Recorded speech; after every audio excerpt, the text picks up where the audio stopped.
sa ating sariling wika, sabi niya dito, ikaw lamang po Yahweh o ang lahat sa aking buhay. Ako'y iyong tinutugon sa lahat kong kailangan. Ang biyayang kaloob mo ay kahangaang tunay. Kay inang ng kaloob mo sa aking ay ibigay. Ito ang salita ng Diyos. Salamat sa Diyos.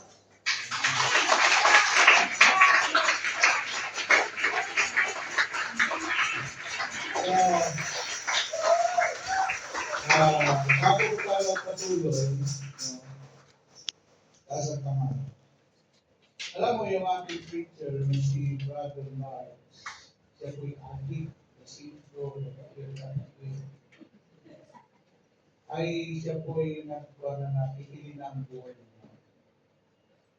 Nung kanyang laslasin yung puso niya, sabi niya sa mga, masakit pala, Tapos, may tinig siyang narinig. Ang sabi ng tinig, bakit hindi mo i-alay ang pagod sa akin? Lagi ko sa akin mo. Life is beautiful. Amen. Ito si Brother Marx, ay preacher natin sa Alay, Batangas. Naging preacher na siya, no? Siya po'y naimasmasan, no? Tapos, composer po siya. Magaling siya magkuha ng mga awili. Sabi sa kanya, kumuha ka ng volunteer. Kumuha siya, nawala yung kalasik niya. Sabi ng Panginoon, i-compose mo yung awili. Bigay mo sa akin ang buhay. Sa iyo ang buhay. Yun yung awitin na yun na sumikat sa buong mundo, yung awitin sa iyo ang buhay. Lahat na may mga birthday yan, no? At gusto mag-birthday pa sa susunod na mga taon.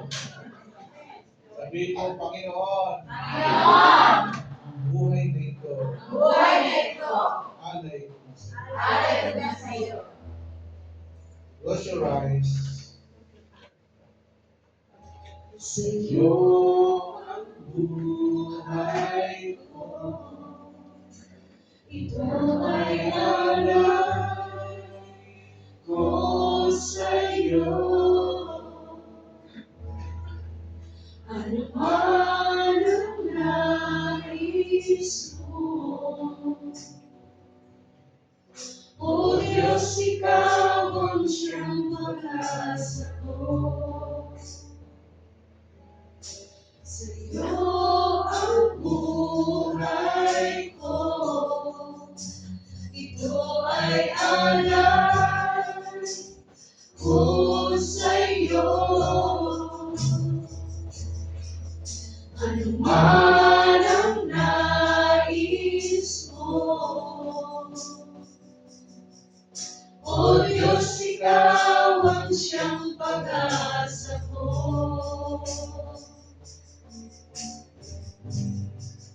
Gamitin mo ang lahat sa buhay ko. Sa tagumpay ng buhay, ito'y mula sa pangako mo.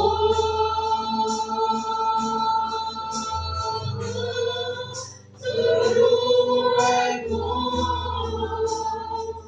na magmahal ang puso ko at ibalik ang tao sa piling mo.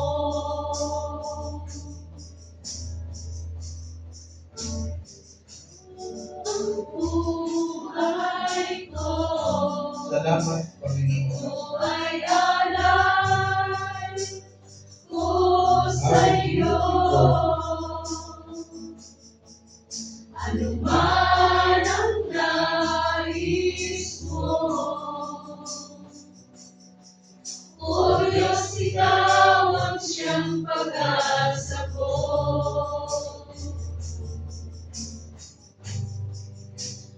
Awitin mo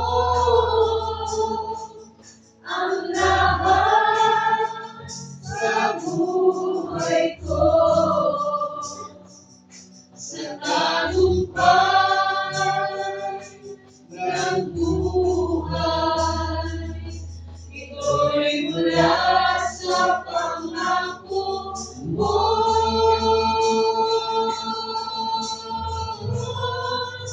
Turuan mo na magmahal ang puso ko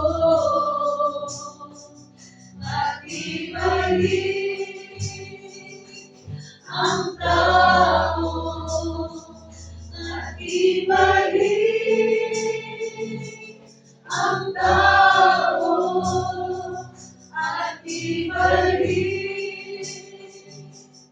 ang tao sa piling mo. Hallelujah. Wala pa ka natin si Lord. So, ang awitin kasi pagaling sa puso, tatama sa puso. Amen. Pagaling sa puso, tatama rin sa puso. Ha? So, magsipong tayo. Alam mo, sa mundo nito, mapalad ang mga tao na nagpagamit sa Diyos ang kanilang buhay. Alam ko yung namamatay na walang ginawa, walang silbi ang buhay sa mundo. Yung namamatay sa sakit, namamatay sa chismis, namamatay sa kaguluhan, walang kwentang buhay yun. Because God is a God of purpose. God is a God of plan. Alam mo, isa lang ang pag sinilang ka, why you are here in this world. Alam mo, nung sinabi sa akin ni Juan, kasi nag-head ako ng Batangas, sabi sa akin ni Brother Nards, alam mo siya,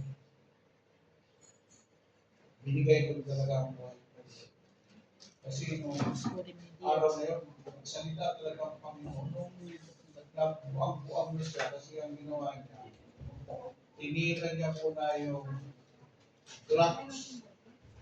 Tapos uminom siya ng alak na ang kanyang ginamit ay stroke. Subukan niyo nga. Parang ano raw, buwag siya eh. Hanggang may nagsalita na sa taingan niya, sa kaliwa, ang lakas. Parang matapos ng buhay mo, makamatay ka. No? Di kumuha siya ng ano, alam mo yung mga adik eh. Minsan yung adik ka eh. Sa building. I believe I can fly. Siguro wala kang pakpak na iniwala ka magkakalipan ka. Tundak di patay. No? Ngayon, ang ginawa niya, kung kukuha na siya ng kutsilyo, yung dahil niya dito sa kanya, ano? Abang may nagsalita na napakahina na boses. Sabi niya, ano, ang buhay mo, ihalin mo sa akin. Maraming tao ang magbabalik ko.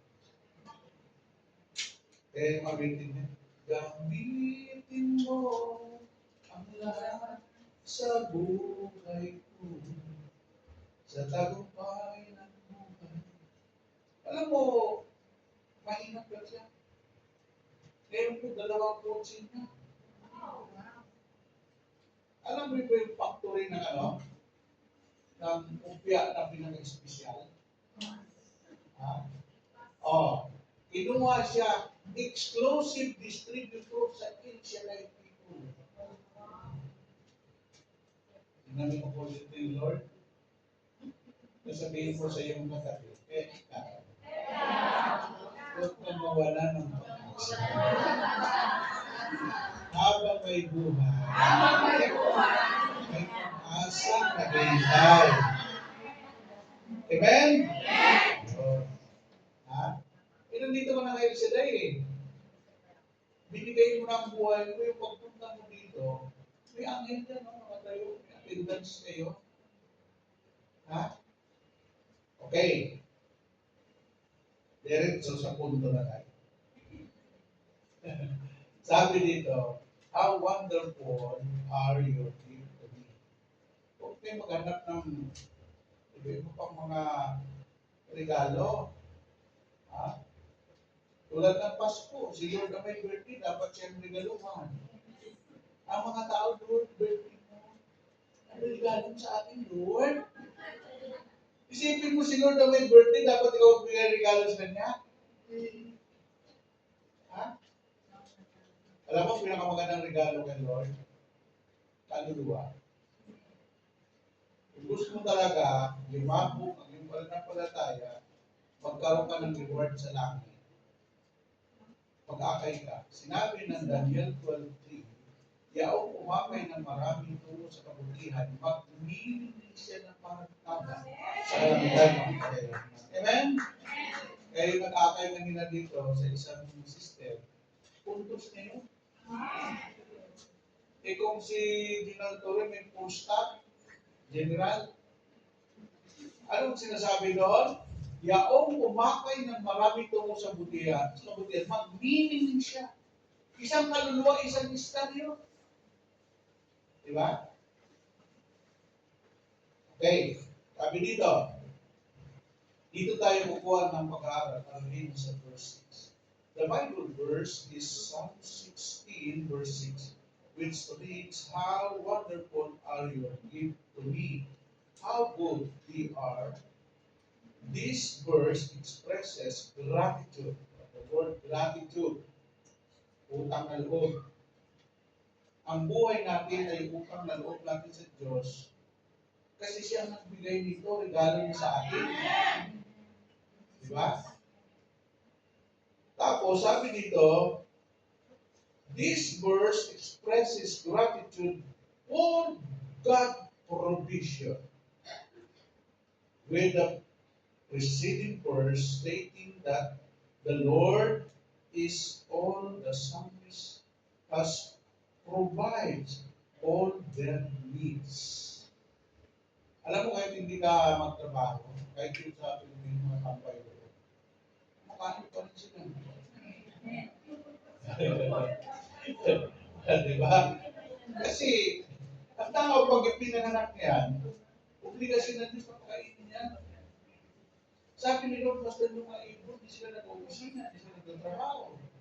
Pinakakain sila kayo, pakaya. No? Sa buhay ng tao, mayroon tinatawag na needs. Kaya ang mga inchik, nakuha nila ang kabuhayan sa buong mundo kasi hindi sila nagtatayo ng negosyo na hindi related sa pangangailangan. Tingnan nyo, dalawa lang yun eh. Yung necessity in prime commodities. Pagkain. Pwedeng hindi ka bumili ng damit sa loob ng 5 taon, pero hindi ka pwedeng kumain sa mga taon. So, tingnan nyo lahat ng grocery, restaurant, pagkarigat ng insect sa mundo. Ang mga Pinoy, 1 day millionaire. Doon sa Hong Kong, sabi ko, mag-trunk na tayo, mura lang. Sabi niya, sir, ano ka ba? Ano? Poor? Taxi tayo! Matindi. Matindi, no? Ay, upira talaga. No? Alam mo, yung pinagpuyatan mo, yung pinagtatrabaho ka, magsinop ka. No? Sa Singapore, 3 years ako doon, may programa kami sa SUWAN 1.5 sa Batang, Indonesia. Ng General Manager of PIB. Nagturo kami kung paano ipon, kasi pastor yun. So, sabi ng mga katulong doon, alam mo sir, Pilipinas namin, hindi yan, maraming kwarta. Bakit? Pinapadala namin sa Pilipinas, wala naman sa ipon doon. No? Pero nung tinuro po ninyo na mag-ipon sa, nakikinig sila sa radio, FM station. Pag-uwi nila, umiiyak. Sir, ito na po, pandin na pero. Tinawa namin sila. Sabi ni Pastor Binan, hindi lang dito din sa PNP. General Manager ako yung market. Lahat ng sila yung sa iyo dito. Sabi ko, lahat ng inyong pangangailangan sa Pilipinas, ilista ninyo ilang sak ng bigas, buwan, grocery, lahat, huwag niyo padala lahat. Sus, nagalit sa amin yung mga asawa ng mga katulong. Nakikialam daw kami. Ha? Kailangan ng tao, turuan mo eh. Sabi ko, huwag niyo pabayaan sa sarili ninyo. Padala mo yung magtira ka ng 10% bigay mo kay Lord. 90% sandihin mo. Yung 10% tirahan mo sa sarili mo, huwag kang magpakalusyan. Pag inawit, paganda. Tapos yung iba naman, nawala kayo sila, palusya. Palusya. Kaya mga taga-Elsaday, ang ganda na ka ng buhay. Amen? Amen! Alam mo, paborito kami din doon, no? Buhay ko kay Kristo. Ang buhay ko kay Kristo. Buhay ko kay Kristo. Ganito. Paganda. Paseksi ng paseksi. Papugi ng papugi. Pero ang lalaki doon, aanim lang kami. Papugi ng papugi. Aba doon na sinasabi, paangat ng paangat, payaman ng payaman. Okay, sabi ko, bumili ka ng alahas para isuot mo, hindi itago mo. Aba, paglingkod doon, pag umaawit doon, nagkikisdapan ng kamay. Oo, yung mga alahas. Walang kasaganang trip, buhay mo yan. Amen? Oh. Life is, sabi nga, life is very short. Life is beautiful. Kung gusto mo rin masaya, sabi nga ni Brother Mike lagi, life is what you do with the choice is yours. Kasi doon lagi akong naka-lector, mahintay. Tinginan sila, Sir, parang contractor ka, Sir. Pambira itong DPWs na yan, oh. Pag nagsuot ka ng mga nagsuot, sasabihin nyo, parang contractor. Yung mga kwan naman doon, nakakimuna. Sabi ko yan, oh, asawa ng contractor, asawa ng engineer. Kailangan maging masaya ang buhay. Huwag kang papayag na malungkot. Kasi sabi nga, ang topic ni Tex ngayon doon, yung ang masayahin, habang buhay, ang malungkutin ay unti-unti na mamatay. Kadali na, kung gusto mo mamatay, sige, malungkot ka. Kung gusto mo pabuhay na matagal, sige.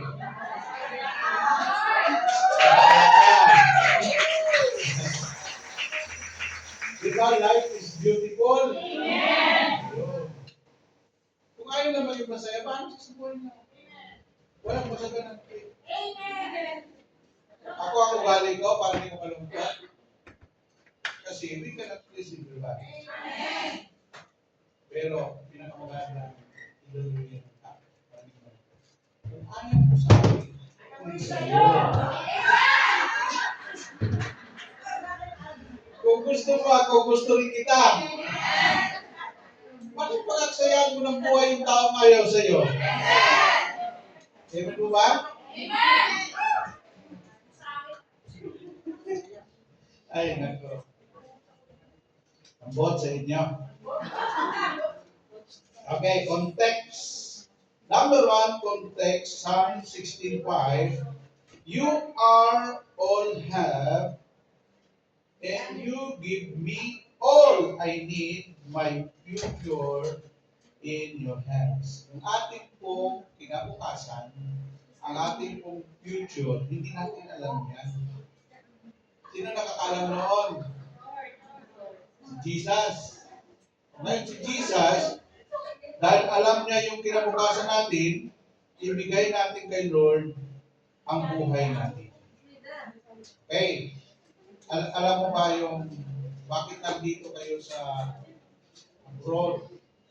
Ha? Ang dahilan kung bakit nandito kayo sa abroad para sa future ng mga anak ninyo. Ha? Yung iba, future sa pamilya. Ha? Alam po si Lord, no? Tandaan ninyo, ang Diyos, siya ang may-ari ng lahat ng bagay. Wala tayong dala sa mundo.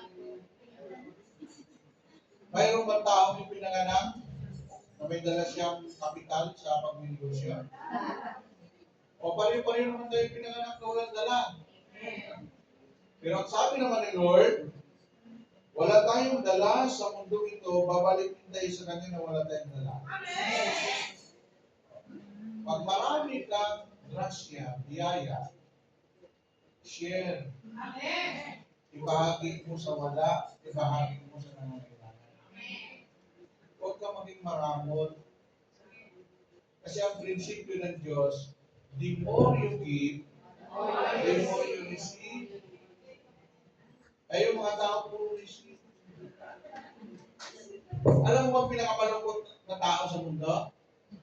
Ang mga uli.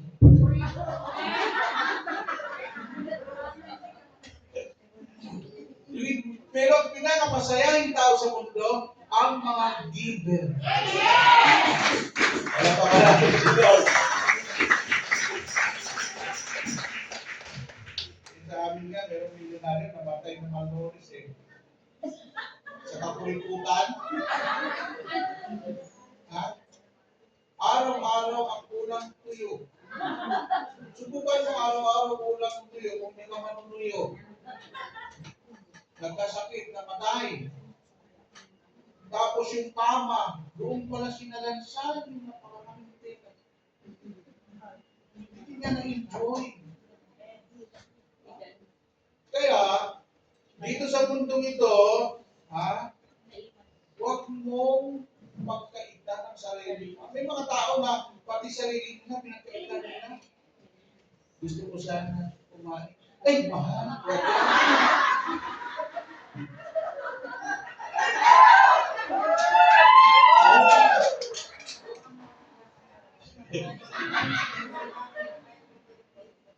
Kaya doon sa Hong Kong, nagdeklara ako, kung sino ang nagyaya, siyang kaya.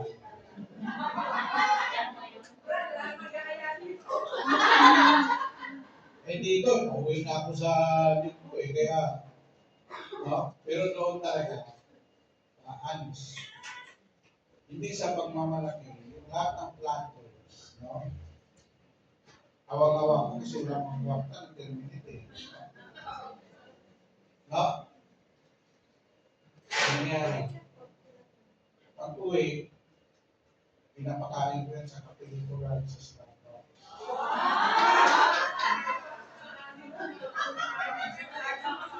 Tapos pag uwi nila, bibigyan ko ng $150. Huwag kang magpagdulan sa airport. Huwag ka. Mag-Starbucks ka. Magkano Starbucks doon? 50 pesos pa. No? Tapos may platters doon. Inutangan ako. At ang nakarating ako dito, sabi ko, bahala siya kung maalaala niya, hindi, pero hindi. Kanya na lang yun. No? Eh, hindi, 1,700.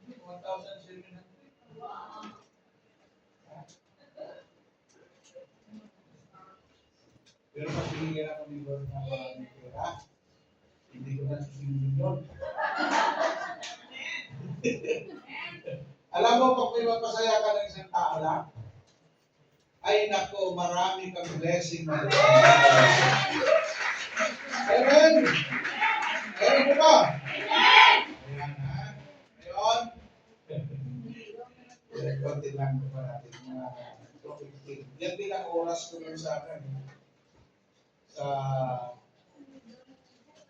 Hong Kong, laging 2:15 ang tapos.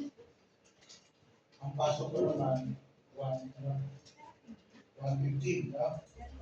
Okay, number 2 na tayo ha. What are the best gift from God? Okay? Mayroon po dito, binigay si Lord, ha? God's greatest gift, life, buhay.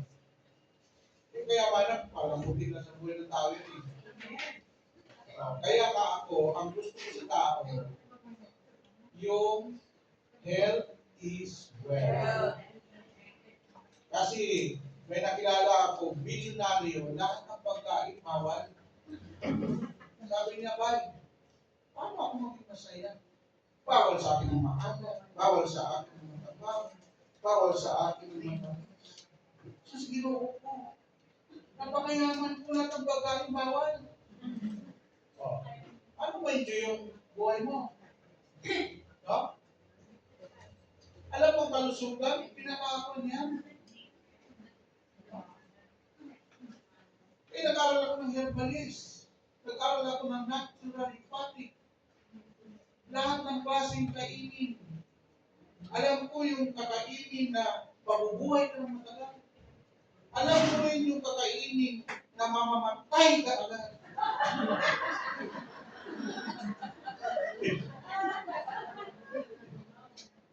Kaya tawag na sa akin sa Twitter, ay, meron tayong preacher, sulsultan. Ha? Gusto mo na maging walang sakit, it depends you. Bigyan ko yung sampol. Ayon sa ating pagpapaan, ang katawan ng tao ay 70% tubig. Huwag mong lagyan ng mga ano yan. Mga, hindi ko lang mapamit. Kahit yung mga Amerikano, sila may-ari niya, pero yung mga anak niya, nagbabawalan nila. No? Kaya ang daming may diabetic eh. Pag ikaw ay diabetes, ang nasisira sa iyo ang iyong pancreas. At ang pancreas mo, yun ang producer ng insulin. At yung insulin na yan, pag wala na sa katawan mo, sasabihin ng doktor, mag-inject ka habang nabubuhay. Ngayon, pag hindi na kaya, sabi ng doktor, magpa-dialysis ka na. At nag-umpisa ka na yung dialysis, waiting na lang. Mamamatay ka na kay gano'ng kagayaman. Amen? Kaya ang tinuturo ko sa buhay, pangalagaan mo yung buhay mo dahil. So, no? Amen? Amen. Huwag kang buhay gaya-gaya dun sa iba. Kaya ako, habang buhay ko, ang ulang ko 114.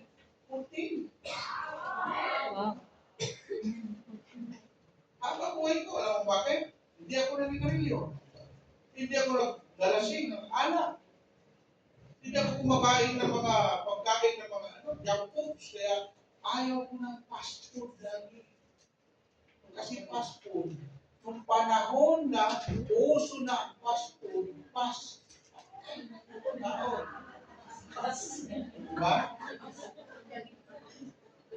Tapos na uso ang instant noodle, instant coffee. Lahat instant, pati disda na nakakulong na sa lata. Alam mo ang preservative niyan, more than 1 year, tapos kakainin mo. Bakit itong topic ko? Buhay lang pinag-usapan natin. Amen? Kita na rin niya. Kung gusto mo humaba buhay mo, sabi ng sister, brother, by 70 na ako, pero nakasok ko. Sabi ko mag-aasawa ko, baka ba kung may hindi pa. Alam ka natin si Lord. Amen? Ay, nako, wala sa edad yan. Ako, nung ako ay sa Japan, ang pangalan ko doon si Michael. Year 2000? Doon sa Singapore ako, 3 years ako sa Singapore, kamukha ko daw si Clemente.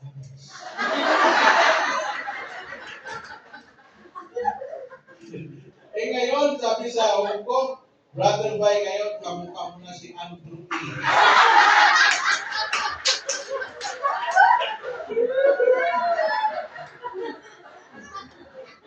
Alam mo, ganun ang buhay, no? Pero sa totoo lang, natin ito. Ang edad lang. Pero ang pakiramdam mo talaga parang dalaga ka pa rin. Senior na. Dalaga pa rin. Ang mga lolo ay nagbibigta. No? Diba? Kaya sabihin nyo, hindi ako tatanda. Hindi ako tatanda. Ano, mamamatay ka na? Manatili kang bata. Amen? Wala pa nga naman sa lugar. Meron akong 10 minutes na. Okay. Number 1, the chance to have a relationship with the Creator God. Itong ating ginagawa, no? Ito yung relationship sa ating Creator. Naalala ko ng tanulang ng Stephen. Hindi mamamatay ang sunog sa Los Angeles. Kahit anong gawin nila. No? Ha? Kasi nandoon, yung nandoon sa nagpangkita, MC sa show. Nasabi niya that the Creator of the universe not zero vision. Ano na yan? Ang Diyos siyang ating Creator. Amen. Nakipag-relationship tayo sa ating Creator ngayon. Amen. Yung may gawa sa iyo, may gawa sa buong sanlibutan. Amen. Ano nangyari doon ngayon? Ha? Nasunog! Nagtaka yung mga bilyonaryo. Bakit yung ako'y pumapanto tayo? Kasi, ang pinakamalaking kasalanan mo. Kaya tingnan mo nasunog ang buong Los Angeles. Chapin lang ang mayroon, walang simbahan. Kasi wala nang tao pa sa simbahan. Ha? Mayroon doon isang bahay. Nilalamon na yung kanyang bahay. Siguro sa dayo. Nagsalmo siya siyang naghahangat ng pagpupok ng kataas-taasan. Pagdilat ng mata niya, may usok wala yung bahay.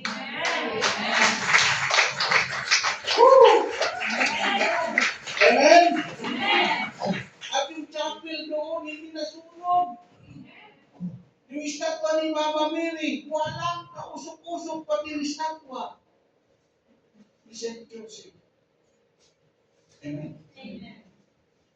Isipin mo, kutsain mo yung Creator mo. Kung ayaw mo sa Kanya, huwag mo siya lamu-lamuhin. Sa Bisaya, lamu-lamu ba? Parang kung kinukutsa mo, the Creator of the universe, zero dimension. Tawanan ko sila sa television. Ito pa. Alam mo ba? Hindi pa. Yung kinatatayuan ng Hotel California ay simbahan dati yan. Bininta na lang dahil wala nang nagsisimba, wala po ang simbahan at wala nang pang-maintenance. Lumay yung mga tao yun sa Diyos. Kaya tuwing linggo, please, unahin niyo si Lord, your Creator. Ito ay nakipagpag sa inyo, sa inyong tagapaglikha. Amen? Amen. Okay? And Jeremiah 32 verse 27, ako si Yahweh ang lumikha sa lahat ng tao, walang bagay na mahirap para sa akin. Okay?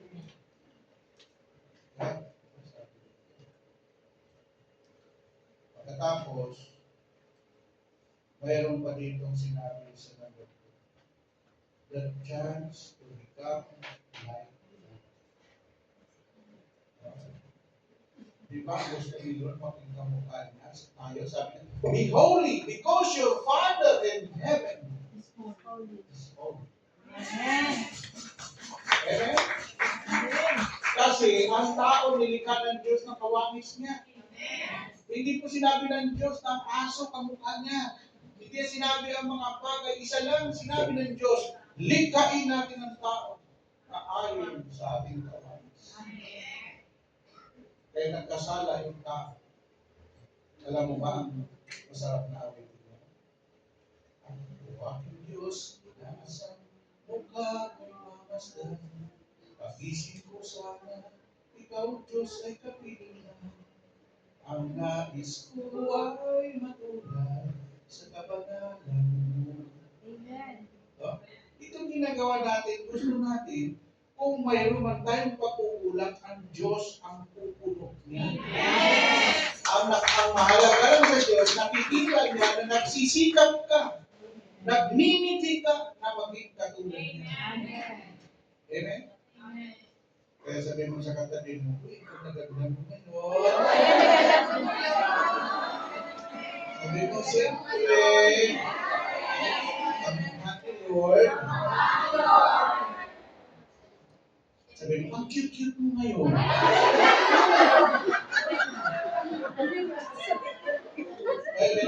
May nagalit sa akin sa Hong Kong. Mayroon daw kasi, hindi tumatawa pag buwan ng pala. Sabi ko yung hindi tumitingin, aswang yan. Sabi ko yung hindi tumitingin, magkukulam yan. Baguhan lang pala siya. Ang tingin niya, ano ba ito na pasumpak? Tumatawa, nung hiling na, may mga umiiyak. Kasi tumatawa ito. Pero ngayon, wala na siyang absent, pinagpapalan siya. Woo! Ready mo ba? Okay. Matapos na tayo. Number 3. The chance to have family to support and encourage us. Alam mo ang Diyos, ang unang pamilya pa na. Nangyari po sa Israel. Pumunta ko doon sa lugar ni Jesus Cristo. Yung carpenter shop, nandun si Jesus, kalong-kalong ni Joseph si Jesus, si Mama Mary nandun. Alam mo ba, sabi doon, ang unang pamilya na binuo ng Diyos, Jesus, Maria, Jose. Kaya mga matatanda ng uno, pag nagulat, sabi, Jesus, Maria, Jose. Si Jesus nag-represent sa anak, si Mama Mary nag-represent sa ina, si Joseph nag-represent sa ama. Yan ang unang banal na pamilya. Jesus, Maria, Jose.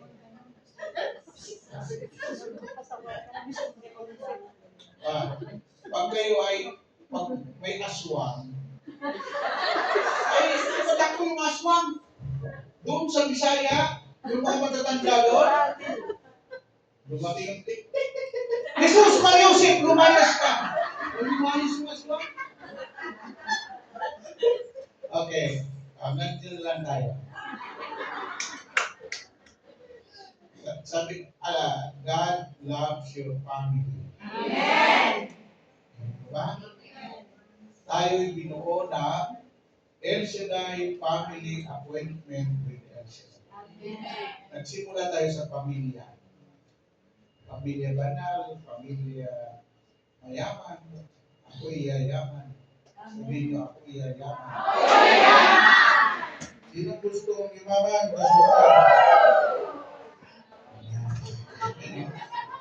Araw-araw, isigaw mo, gusto, ako'y mayaman na. Siguro yung mga kakilala nyo, masisiraan ng ulo. Yaman. Sige, magsintayin tayo. Ha?